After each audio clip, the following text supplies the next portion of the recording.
फर्ज जो है हमारे साथ में है। सियासत का मसला नहीं है, मजहब का मसला है। हमारी मस्जिदों पर, ज़ियारतों पर, कब्रिस्तान पर दावा है। हमारी बुजुर्ग की, पुरखों की ज़ियारतों पर दावा है। The history will see that this house supported BJP and not stood with the Muslims. Daily wagers पर आपने जो है वो बिल लाया, अंदर जो है वो मंजूरी भी दे दी। नहीं, वो तो अगर इंशाल्लाह हाउस चलेगा तो डेली वेजेस का मुद्दा उठेगा, इंशाल्लाह वो बिल कोशिश करेंगे हम पास हो। जिस तरीके से हंगामा हो रहा है, लग रहा है इस चीजों पे बातचीत हो पाएगी, वक्फ बिल को लेकर। उम्मीद है, हम पॉजिटिव है, we are expecting this.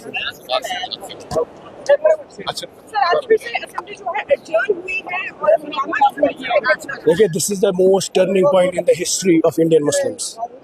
For the first time in last 70 years, the Muslim mosques, shrines, ziyarats are being, the control is being seized. We wanted कि 24 करोड़ मुसलमान आज जम्मू कश्मीर के मुसलमानों की तरफ आ लगा के देखें। हम उस कानून को बदल नहीं सकते, रोक नहीं सकते, लेकिन एक मैसेज भी थे। जैसे तमिलनाडु में, कर्नाटक में असेंबली उठी और कहा कि मुसलमानों के साथ गलत हो रहा था। हमें उम्मीद थी कि ऑनरेबल चीफ मिनिस्टर यहाँ होंगे, लेकिन वो टुलिप गार्डन में थे। जिस बीजेपी के एमपी ने ये वक्त अमेंडमेंट बिल लाया, उसको रेड कार्पेट, और हमने रेजोल्यूशन लाया, हमें धक्के दे के बाहर निकाला। 50 MLA है इनके पास, 60 मुसलमान MLA हैं। What is stopping them from bringing a resolution against Waqf Amendment bill? The truth is that they are normalizing Waqf issue. This is much bigger issue, much bigger than 3-7, much bigger than statehood. ये 24 करोड़ मुसलमानों की मस्जिदों, ज़ियारतों, कब्रों पर दावा है, हमारे मजहब पे दावा है। और इस वक्त history will judge us that we supported a BJP bill. This house is working on BJP instructions. The speaker, the government, the chief minister, the cabinet, 60 MLAs who are Muslims have not supported and stood for Muslim rights. That is the truth of it. That's the reality of it. That we have refused to stand by Muslim rights. We have refused to stand for our shrines, our mosques, our graveyards, our ancestors. उनकी legacy, उनकी ज़ियारत, उनकी मस्जिदों के लिए हम खड़े नहीं हुए।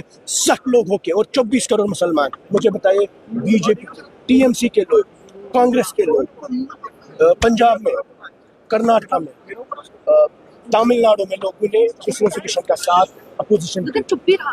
बात ये है कि क्या ये हाउस, क्या ये फ्लोर आज इस रेजोल्यूशन को पास करेगी या नहीं। अगर हमारा रेजोल्यूशन तस्लीम नहीं है तो नेशनल कॉन्फ्रेंस अपना रेजोल्यूशन लाए and resolve that we are against the Waqf Amendment Act. We are against parliament में नहीं आए। चीफ मिनिस्टर 2 दिन से पार्लियामेंट में नहीं आए, क्या वो उनके साथ में लग रहा है आपको? चीफ मिनिस्टर साहब रेड कार्पेट वेलकम कर रहे हैं बीजेपी के लोगों को। के बारे में आप कहेंगे, सुजात को कहना है कि वो बाइस नहीं होगा, स्पीकर बाइस नहीं है। देखिए, स्पीकर हो, कैबिनेट हो, गवर्नमेंट हो, ये सब फिक्स मैच है। They are all playing to BJP agenda. BJP का एजेंडा इस असेंबली में चल रहा है।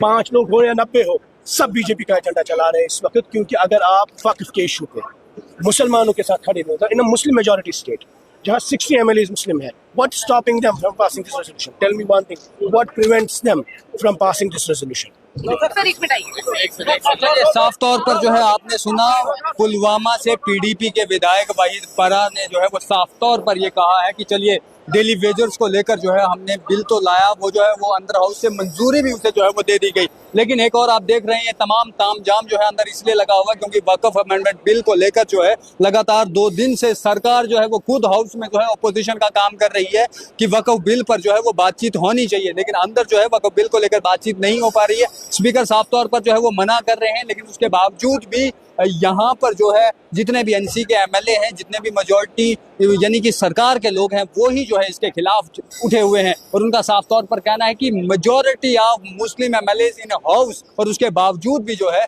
हमारी बात नहीं सुनी जा रही है, इस पर डिस्कशन जो है वो नहीं हो पा रही है। इसके साथ में CM उमर अब्दुल्ला से भी नाराज है। नाराजगी इसलिए क्योंकि 2 दिन से हाउस चल रहा है, हाउस के अंदर जो है यहाँ पर वक्फ अमेंडमेंट बिल को लेकर जो है वो बातचीत हो रही है, लेकिन 2 दिन से CM उमर अब्दुल्ला खुद जो है वो हाउस में आए ही नहीं है। ये तमाम जो है वो सवालात उठ रहे हैं, तमाम बातचीत जो है वो हो रही है, लेकिन इस बीच जहां एक और असेंबली के अंदर हंगामा चल रहा है, वहीं हंगामे के बीच जो है पुलवामा से PDP के विधायक वाहिद परा ने जो है डेली विजर्स के लिए बिल भी जो है एक लाया है, और उस बिल के अंदर जो है उन्हें रेगुलराइजेशन की बातचीत जो है वो की गई, लेकिन ऐसा जो है वो कुछ भी नहीं हो पा रहा है। हाउस जो है आधे घंटे बाद फिर से जो है वो शुरू हो रहा है, और शुरू होने के बाद में जो है वो देखना ये है कि क्या हंगामा जो है वो अंदर रुकता है, और अगर हंगामा नहीं रुकता है तो कल की तरह, जैसे कल के दिन जो है पूरे असेंबली में सिर्फ भगदड़ मची रही, बाद में जो है वो धक्का मुक्की भी जो है वो अंदर अपोजिशन और गवर्नमेंट के बीच में हुई, लेकिन आज जो है वो देखना होगा कि अलग जो है इसमें क्या कुछ होगा। फिलहाल के लिए इतना ही। वीडियो जर्नलिस्ट गगन के साथ मैं राजकुमार, धन्यवाद।